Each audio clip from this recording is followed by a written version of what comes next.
ang paggamit naman ng edukasyon. Ito pong layunin ng buong pulungan o bulong-pulungan na idinaos sa Maynila. Panoorin natin at alamin kung ano ito.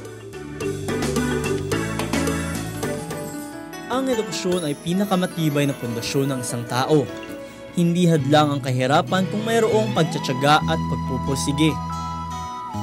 Kamakailan ay nagkaroon ng isang bulong-pulungan sa Sofitel Philippine Plaza ukol sa scholarship na isinusulong ng King's School Manila katulong ang Dasmariñas Rotary Club.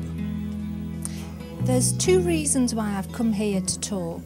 One, to let people know how good the British education is that we will provide at King's School Manila, but also to talk in partnership with Dasmariñas Rotary Club about how we want to provide scholarships for Pinoy children who maybe couldn't afford our British education, but we want to provide it for them. Si Rebecca Singson, former president ng Dasmariñas Rotary Club, ang naging isa sa mga naging tagapagsalita ukol sa programa na kanilang inilunsad. We're looking for medyo middle to low, hindi ba? Na talagang ang buhay niya ay mababago sa pamamagitan nitong scholarship na ito.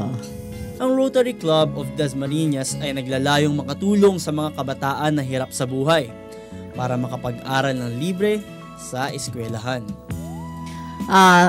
Sa mga magulang out there na may talented child na talented na, matalino, and sociable, kung pwede kayo makipag-coordinate sa inyong Rotary Club within District 3830 o kaya sa Rotary Club of Makati Dasmariñas, kami yung magiging screening committee para sa recommendation ng scholar na ito. Kaya sa mga batang gustong matupad ang kanilang mga pangarap, laging tatandaan na ang edukasyon ay importante sa atin dahil dito nakasalalay ang ating kinabukasan.